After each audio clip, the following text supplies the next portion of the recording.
اعوذ باللہ من الشیطان الرجیم بسم اللہ الرحمن الرحیم ولا تؤتوا السفہاء اور نہ دو بے وقوفوں کو اموالکم اپنے مال التی وہ مال کی جعل اللہ لکم قیامہ جن مالوں کو اللہ تعالیٰ نے تمہارے لیے قیام اور گزر بسر کا ذریعہ گزران کا ذریعہ بنایا ہے۔ یعنی بے وقوفوں سے مراد بچے اور عورتیں، بچوں اور عورتوں کو اپنے وہ مال پورے کے پورے حوالے نہ کر دو کہ جن مالوں کو اللہ تعالیٰ نے تمہارے لیے گزران کا اور قیام کا ذریعہ بنایا ہے۔ ہاں ورزقوہم فیہا ان مالوں میں سے ان کو کھلاتے رہو، وکسوہم اور پہناتے رہو، کھانا پینا کپڑا ان کا یہ بندوبست ضرورت کا کرتے رہو۔ وقولوا لہم قولا معروفا اور ان سے معقول بات کہو، اچھے طریقے سے ان کو سمجھا دو، اچھی بات ان سے کرو۔ سورۃ النساء کی آیت نمبر 5 آپ کے سامنے تلاوت ہوئی ہے، آپ نے اس کا ترجمہ سنا۔ سب سے پہلے ربط آیات، اس آیت کا پچھلی آیات کے ساتھ تعلق کیا ہے؟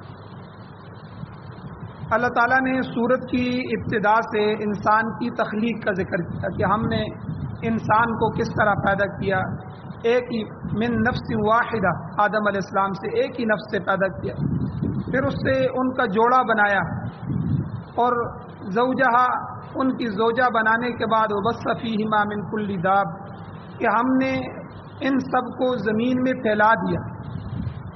تو انسان کی تخلیق کا ذکر کیا، پھر اس کے بعد ان کے اجتماعی حقوق جو ہیں اللہ تعالیٰ نے ان کو ذکر کیا۔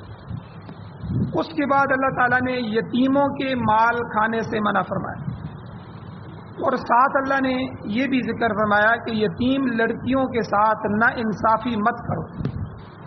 اگر تم یتیم بچیوں کی پرورش کر رہے ہو اور ان کے حقوق ادا نہیں کر سکتے ہو اور نکاح کر کے مقررہ مہر جو ہے وہ ان کو ادا نہیں کر سکتے ہو، ان کے ساتھ اس نے معاشرتی سلوک بھی نہیں کر پا رہے ہو، تو پھر ان سے نکاح نہ کرو، بلکہ ان کی بجائے دوسری عورتوں سے نکاح کرو، ایک ایک دو دو مثنیٰ و ثلاث و رباع، 1 2 3 4 عورتوں تک نکاح کر سکتے ہو۔ اس میں بھی اللہ تعالیٰ نے جو تعدد ازواج کا مسئلہ بیان فرمایا، یعنی کئی شادیاں کر سکتے ہو، لیکن ساتھ یہ بھی واضح کر دیا کہ زیادہ عورتوں کی صورت میں اگر تم ان کے درمیان بھی انصاف نہ کر سکو تو پھر فواحدۃ ایک ہی نکاح کافی ہے، ایک ہی بیوی کافی ہے، اس سے زیادہ مت کرو۔ انصاف ان کے حقوق یہ شرط ہیں۔ البتہ ساتھ یہ مسئلہ بھی بیان فرما دیا جو تمہاری لونڈیاں ہیں، غلام عورتیں ہیں، مملوکہ عورتیں، ان سے بغیر نکاح کے بھی استفادہ کیا جا سکتا ہے۔ یہ آج کل لونڈیوں کا مسئلہ ہے ہی نہیں، یہ پہلے زمانے میں تھا۔ اور اسی طرح اگلی آیت میں اللہ تعالیٰ نے یہ تلقین فرمائی کہ عورتوں کے جو مہر ہیں وہ ان کے حقوق ہیں، عورتوں کے حقوق میں سے ایک حق ان کا مہر جو تم نے مقرر کیا ہے وہ مہر ادا کرو، لیکن نحلہ خوش دلی سے ادا کرو، دل کو تنگ کر کے ادا نہ کرو، یہ تمہارے ذمے ان کا حق ہے۔ اور آگے اللہ نے پھر مسئلہ بیان فرمایا کہ اگر وہ اپنے مہر میں سے، جو عورت کے لیے آپ نے 5 لاکھ 6 لاکھ روپیہ مہر مقرر کیا ہے اور 2 تولے 4 تولے 6 تولے سونا ہے، یہ بھی لاکھوں روپے میں بن جاتا ہے، یا آپ نے مکان اس کے نام کر دیا تھا نکاح میں، کوئی بھی جو چیز آپ نے مہر میں مقرر کی ہے، اگر عورت اپنی خوشی سے اس میں سے پورے کا پورا معاف کر دے، آدھا معاف کر دے، تہائی معاف کر دے، چوتھائی معاف کر دے، جتنا بھی وہ معاف کر دے مہر، تو یا وہ عطیہ واپس آپ کو دے دے تو آپ کے لیے وہ حلال اور طیب ہے۔ اللہ تعالیٰ نے فرمایا فَكُلُوهُ هَنِيئًا مَرِيئًا، خوش ہو کے کھاؤ، وہ تمہارے لیے جائز۔ تو یہ پچھلی آیات کا خلاصہ ہے۔ تو ابتدائی صورت سے لے کر آگے 10 آیتوں تک یہ یتیموں کے متعلق احکامات اللہ تعالیٰ بیان فرما رہے ہیں۔ تو یہ 5ویں آیت ہے جو آج کے درس میں بیان ہوئی۔ اب ان 10 آیتوں کے بعد پھر آگے وراثت کے مسائل شروع ہوں گے، کون کس کا وارث ہے، کتنا کتنا حصہ بنتا ہے، وراثت کے تفصیلی احکام آگے اگلے رکوع سے شروع ہوتے۔ تو بہرحال یتیموں کے جو مال ہیں اور عورتوں کے جو مہر ہیں، یہ 2 چیزیں، 2 طبقے معاشرے میں کمزور ہیں. یتیم جب اس کا والد فوت ہو جاتا ہے وہ کمزور ہو جاتے ہیں, بچے ہیں چھوٹے چھوٹے. اور میں نے بتایا تھا یتیم اسی وقت یتیم ہوتا ہے جب تک بالغ نہ ہو. نابالغ بچے یتیم ہوتے ہیں, بالغ ہو جائے تو وہ یتیم کے زمرے میں نہیں رہتا. تو یتیم معاشرے کے کمزور افراد میں سے, کیونکہ اب والد کی بجائے ان کی ذمہ داری بیوہ پر آ جاتی ہے, عورت پہ آ جاتی ہے. عورت پہلے سے کمزور ہے, اس لیے یتیموں کے مال کو ہڑپنے کے لیے, ان کو کھانے کے لیے, ان کو دھوکہ دینے کے لیے ہر بندہ تیار ہوتا ہے. معاشرے میں آپ نظر دوڑائیں, جو ہی والد فوت ہوا بچے آزاد ہو گئے, ہر طرح کے ان کے دوست بن جاتے ہیں. کوئی ان کے پیسے اڑا رہا ہے, کوئی کیا کر رہا ہے, کوئی کیا کر رہا ہے, اور کوئی ان سے سستی زمین خرید رہا ہے, اب وہ بیچنے پہ شروع ہو گئے ہیں اور یہ ساتھ لگے ہوئے ہیں. تو یتیم کا اگر والد چلا جائے تو کوئی پرسان حال نہیں ہوتا. اللہ نے یتیموں کے حقوق بیان فرمائے, اس کمزور طبقے کے حقوق بیان فرمائے. دوسرا, عورت جو ہے, اب عورت کے لیے دو چیزیں شریعت کی طرف سے گویا کہ لازم ہے, باقی حقوق بھی ہیں لیکن دو خاص. ایک تو وراثت, جب والد فوت ہو جائے تو والد نے جو بھی اولاد چھوڑی ہے, چاہے وہ لڑکے ہیں یا لڑکیاں ہیں, تو اللہ نے ان دونوں کی وراثت میں حصہ مقرر کر دیا. لڑکی کا آدھا ہے, لڑکے کا مکمل ہے. لڑکے کے دو حصے ہیں, لڑکی کا اس سے آدھا ایک حصہ ہے, لیکن وراثت ہے. اب بھائی جو ہیں بہنوں کے حق کھانے کے لیے بیٹھ جاتے ہیں. کمزور طبقہ ہے نا, بہن بولتی نہیں ہے. ہم نے کئی بہنوں کو بھائیوں کے قدموں میں پڑا ہوا دیکھا ہے, وہ آ کے مانگ رہی ہوتی ہیں میرے حالات ٹھیک نہیں ہیں, ٹھیک ہے میں چاہتی ہوں میرا زمین کا جو ٹکڑا ہے بھائی دے دو, لیکن تمہیں ہم نے شادی کر کے دیا تھا, تمہیں جہیز دیا تھا, تم سے ہم نے یہ کیا تھا, اگر تم ہم سے آئندہ مانگنے کے لیے آئی تو پھر ہمارے گھر میں کوئی نہیں آنا, تم سے ہمارا کوئی تعلق نہیں ہے. ایسے ایسے الفاظ بہنوں کو سناتے ہیں. پھر وہ اگر مجبور ہو کے عدالت کے دروازے پہ چلی جاتی ہیں تو بھائی وہ گھسیٹتے ہیں بہنوں کو, جس طرح پتہ چلتا ہے کہ یہ دنیا کے ازلی دشمن ہیں. یعنی عورتوں کے حقوق, اس نازک طبقے کے حقوق کھانے کے لیے تیار ہوتا ہے معاشرہ. اور اسی طرح مہر ہے, مہر ہم جب لکھا دیتے ہیں 5 لاکھ لکھو جی, 6 لاکھ لکھو جی, 4 تولے سونا لکھو جی, مکان بھی لکھ لو جی. میں نے کئی دفعہ نکاح کے جن کو اللہ نے وسعت دیا وہ لکھائیں, ان کے لیے اجازت بھی ہے. مہر کی حد مقرر نہیں کی اللہ نے. اگر آپ کروڑوں کے مالک ہیں تو لاکھوں لکھائیں, 50 لاکھ روپیہ مہر لکھائیں, کروڑ روپیہ مہر لکھائیں. لیکن جن کے حالات ہی نہیں ہیں, جو 2000 روپیہ بھی دے نہیں سکتا, وہ بھی جو ہے 2-2 لاکھ روپیہ مہر لکھا رہا. اب کیا نیت ہوتی ہے, ارادہ یہ ہوتا ہے کہ میں نے کون سا مہر دینا ہے. یاد رکھیں حدیث میں آتا ہے, حضور علیہ الصلوۃ والسلام نے فرمایا جو آدمی مہر مقرر کرتا ہے اور اس کا ارادہ دینے کا نہیں ہوتا, فہو زان, وہ زانی ہے. حضور نے اس کو زانی فرمایا. تو گویا کہ یعنی ہمارا ارادہ ہی نہیں ہوتا. اور پھر عورت سے معاف کروایا جائے, پہلی رات جاؤ تو عورت سے معاف کروا دو. یعنی کتنی بے غیرتی کی بات ہے. مرد کو اللہ نے غیرت دی ہے کہ بھئی وہ خرچ کرنے والا ہے, اور اس کمزور طبقے کو دے کے پھر تو معاف کروا رہے. اب وہ معاف نہیں کرے گی پہلی دفعہ تو اس کی معاشرت بگڑ جاتی ہے, آئندہ خاوند اس سے سیدھے منہ بات ہی نہیں کرے گا. اور کتنے معاملات یہ سارے کے سارے جو ہیں وہ ہمارے معاشرے میں چل رہے ہیں. اس لیے اللہ نے ان دونوں کے حقوق, یتیموں کے بھی اور عورتوں کے بھی حقوق اللہ نے کھل کے سورۃ النساء میں بیان فرمائے. تو یتیموں کا مال اور عورتوں کا مہر اللہ نے فرمایا کھلے دل کے, نحلہ وآتوا النساء صدقاتہن نحلہ, عورتوں کو ان کے مہر خوش دلی سے. اللہ کو پتا تھا کہ جو دینے والے ہوں گے دیندار قسم کے لوگ, وہ کہیں گے اللہ نے دیے, اب دین تو ہے ہمارے پاس, لوگ کیا کہیں گے, چلو دینا ہے, دل کو تنگ کر کے دیں گے. اللہ نے کہا دل تنگ کر کے نہ دو, صدقاتہن نحلہ, ان کے جو مہر تم نے مقرر کیے وہ انہی کے ہیں, اور ان کے مہر خوش دلی سے ادا کرو. کہ بھائی جب ہم نے مہر لکھا ہے, اب جب مکان لکھ دیتے ہیں نا, جب طلاق ہو جاتی ہے تو پھر عورت مکان لے کے جائے گی, بھئی اس کا مہر جو تم نے, مکان تو اس کے مہر میں لکھا ہے. زیور تو لے کے جائے گی 10 تولے 5 تولے, وہ تو تم نے مہر میں لکھا ہے. اس وقت سوچتے نا کہ ہم نے جو ہے کیا چیز دینی ہے کیا نہیں دینی. تو ہمارے چاچو کے بیٹے کا نکاح تھا, تو بارات چلی گئی, مجھے بھی انہوں نے کہا تھا, میں بھی چلا گیا. تو اب مودی صاحب کے ساتھ میں بیٹھا ہوا ہوں, اور ایک طرف چاچو بیٹھے ہیں, ایک طرف جو ہے وہ ان کے جہاں سے نکاح کر رہے ہیں وہ لوگ بیٹھے ہوئے. اب پہلے عورتوں کی آپس میں کوئی بات ہوئی ہوگی مکان کی, تو اب جب عین نکاح کا وقت تھا تو انہوں نے کہا جی ہم نے مکان نہیں لکھانا، سونا ہے 2.5-3 تولے سونا جو بنایا ہے وہ ہم لکھائیں گے مہر میں، لیکن ہم مکان نہیں لکھائیں گے۔ اب انہوں نے کہا جی دیکھیں آپ نے پہلے بات کی ہے، اب عزت بےزتی کا مسئلہ ہے، تو مرد جو تھے ہمارے چاچو نے کہا میں نے تو آپ سے بات نہیں کی، تو مردوں کے اندر بات نہیں ہوئی تھی، عورتوں کے اندر بات ہوئی تھی۔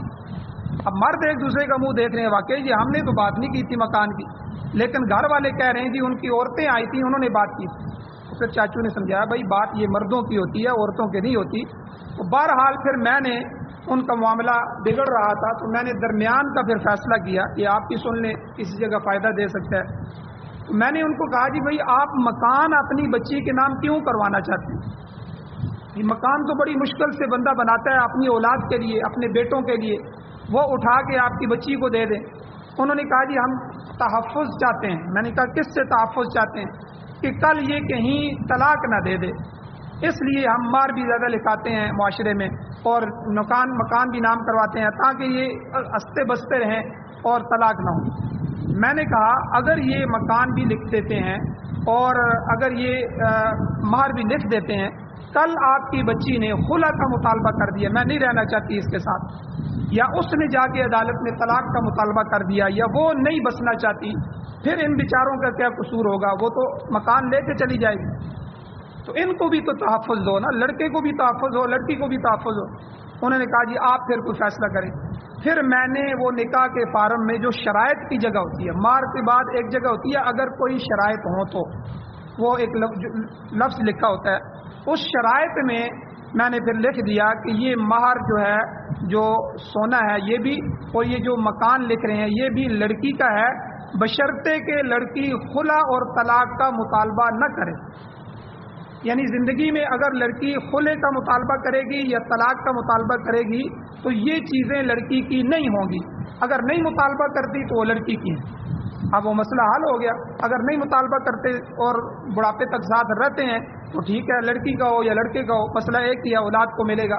تو لیکن اس میں بھی مسئلہ ہے کہ اگر آپ نے لڑکی کے نام کروا دیا تو وہ بوڑھی بھی ہو جائے تو والد فوت ہو جائے گا تو اولاد کو پھر وہ مکان یا وہ زمین یا وہ جائیداد کا حصہ جو ہے اولاد کو والد کی طرف سے نہیں ملے گا وراثت میں، بلکہ وہ ماں کا حق ہے۔ ماں فوت ہوگی تو پھر خامد اگر زندہ ہے تو اس کو بھی ملے گا، باقی وارثوں کو بھی ملے گا۔ تو یہ بہت سارے مسائل ہیں، ہم لکھوا تو دیتے ہیں لیکن بعد میں پھر ہم جو ہے وہ عدالتوں کے چکر کاٹتے رہتے ہیں سر پہ ہاتھ رکھ کے۔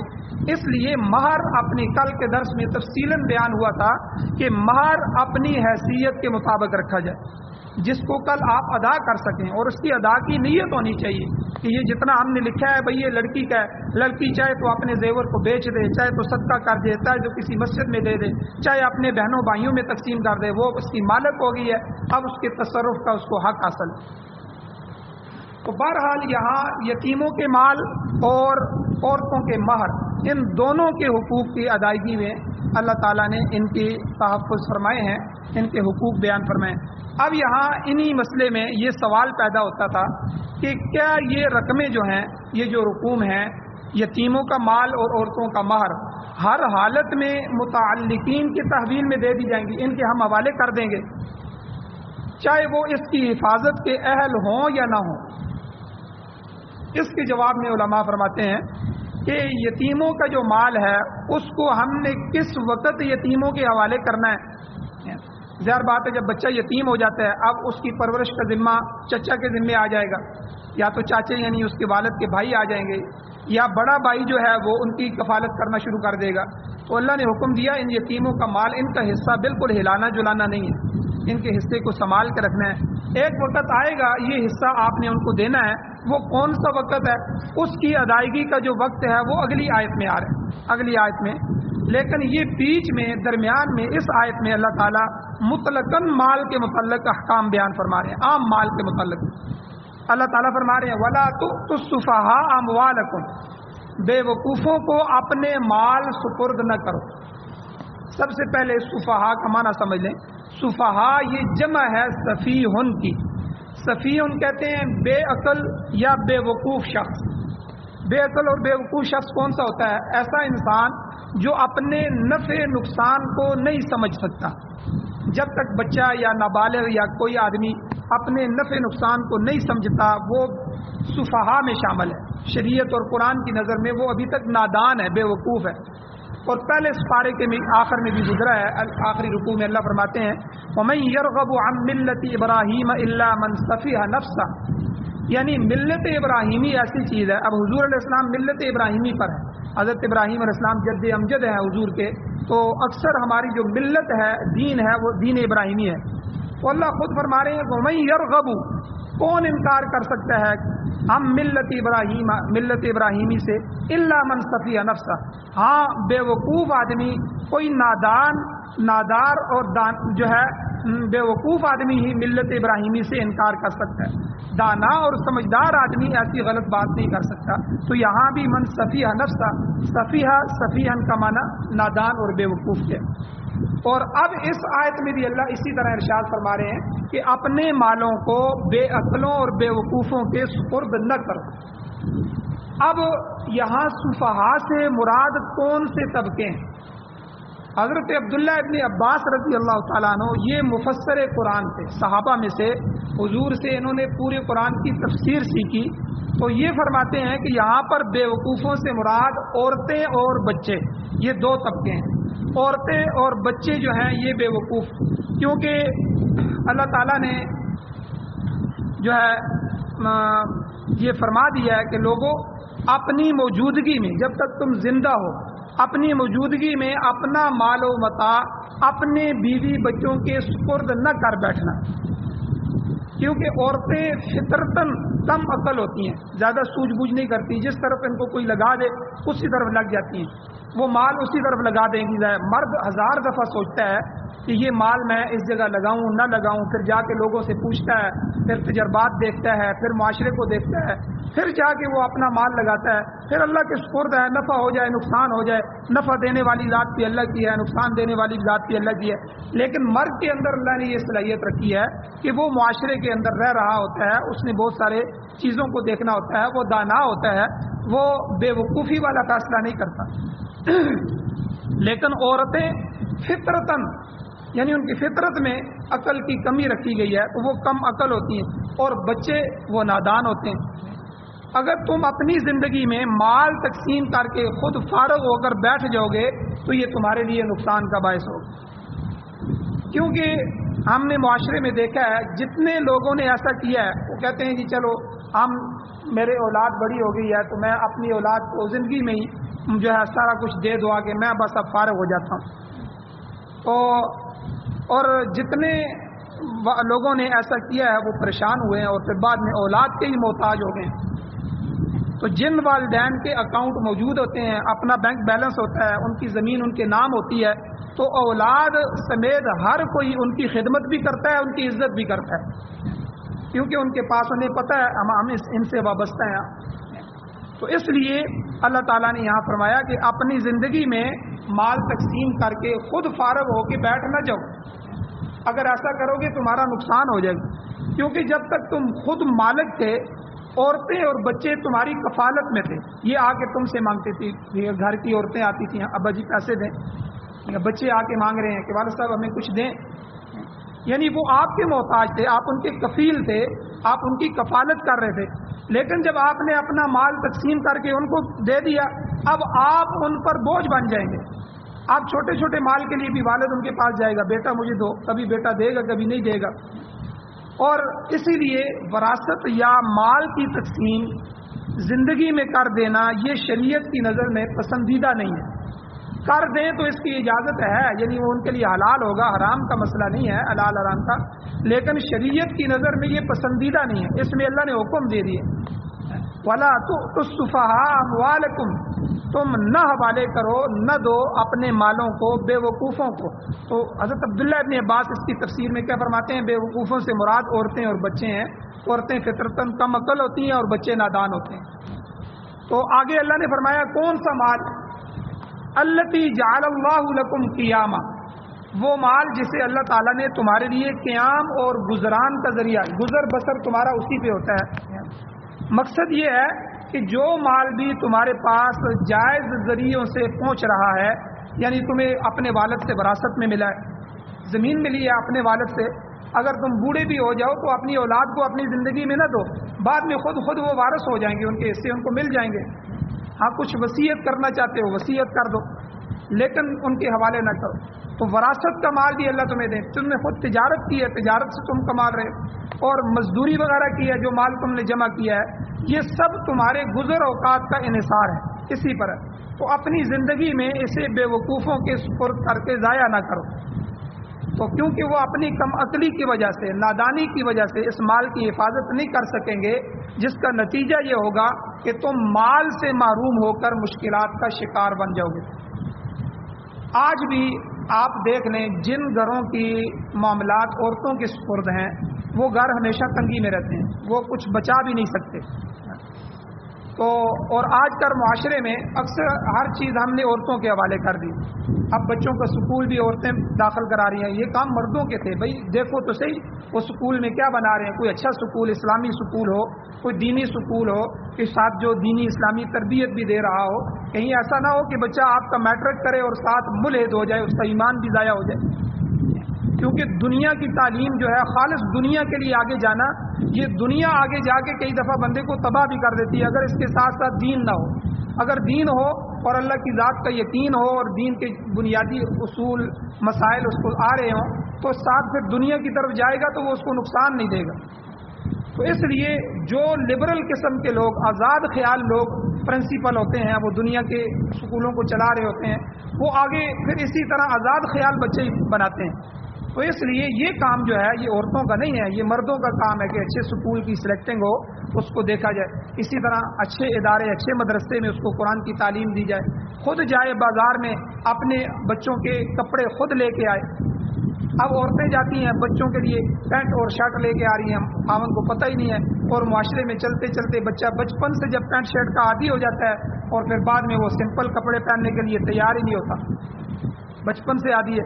تو یہ کام مردوں کے تھے، اور اسی طرح مرد جو رقم لا کے عورت کے حوالے کر دیتے ہیں، عورت پھر گھر کا نظام چلاتی ہے، تو اس گھر کا نظام جو ہے وہ بڑی مشکل سے چل رہا ہو۔ تو بہرحال عورتوں کے، اسی لیے عورت جو ہے وہ حاکم نہیں بن سکتی شریعت کی نظر میں، وزیر اعظم، وزیر اعلیٰ، ٹھیک ہے، یا کسی قسم کے وزیر، کوئی چیز بھی عورت نہیں بن سکتی عورت اسلام کے اندر۔ یہ تو دنیا کا نظام ہے، جمہوریت ہے، یہ تو انگریز کا نظام ہے جس میں عورتیں جو ہے وہ کونسلر بھی بن رہی ہیں، عورتیں جو ہے وہ سب کچھ کر رہی ہیں، ورنہ اسلام کے اندر کیونکہ حاکم نے بڑے بڑے فیصلے کرنے ہوتے ہیں، بعض دفعہ ملک داؤ پہ لگ جاتا ہے، جس طرح آج کل ہمارے ملک کے حالات ہیں، اگر عورت وزیر اعظم ہوتی تو اس کے تو جو ہے وہ پاؤں کانپنا شروع ہو جاتا۔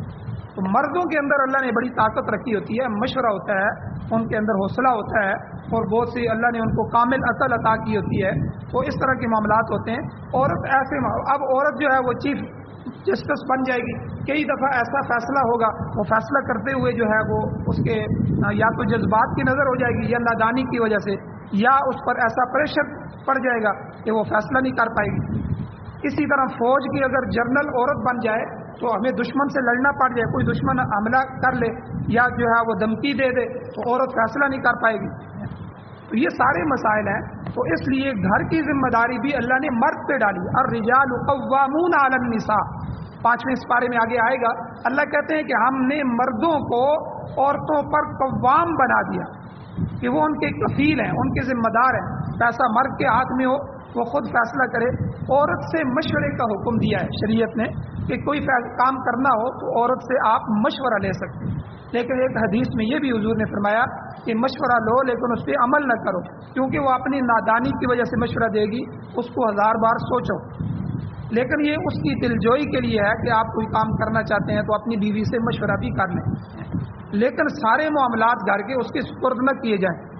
اور یہاں اس آیت میں اللہ تعالیٰ نے یہ 2 طبقے جو ہیں، بچے آپ کے بالکل جو ابھی تک نہ سمجھ ہیں، اور جو عورتیں ہیں، اللہ نے فرمایا وَلَا تُؤْتُوا السُّفَهَاءَ أَمْوَالَكُمْ، تم ان کے حوالے اپنے مال نہ کرو، وہ مال کے الَّتِي جَعَلَ اللَّهُ لَكُمْ قِيَامًا، کہ جن کو اللہ تعالیٰ نے تمہارے لیے گزر بسر کا ذریعہ بنایا ہے۔ باقی اس آیت میں کچھ اور مسائل بھی ہیں، انشاءاللہ کل کے درس میں بیان کیے جائیں گے۔ اللہ تعالیٰ سے دعا ہے اللہ ہمیں عمل کی توفیق عطا فرمائے۔ آمین۔ الحمدللہ رب العالمین والعاقبۃ للمتقین والصلاۃ والسلام علی رسولہ النبی الامی الکریم۔ یا اللہ ہماری کمیوں کو تائیوں کو معاف فرمائیے، درگزر فرمائیے، صغیرہ کبیرہ گناہوں کو معاف فرمائیے۔ یا اللہ جو کچھ پڑھا سنا ہے اس پر عمل کرنے کی توفیق عطا فرمائے۔ یا اللہ قرآن و سنت کو پڑھنے، پڑھانے، سننے، سمجھنے، یا اللہ اس کی اشاعت کرنے اور پوری دنیا میں غلبے کے لیے یا اللہ ہمیں قبول فرمائیے۔ یا اللہ قرآن و سنت کا غلبہ نصیب فرمائیے۔ امارت اسلامیہ شریعہ اور خلافت راشدہ کا نظام نصیب فرمائیے۔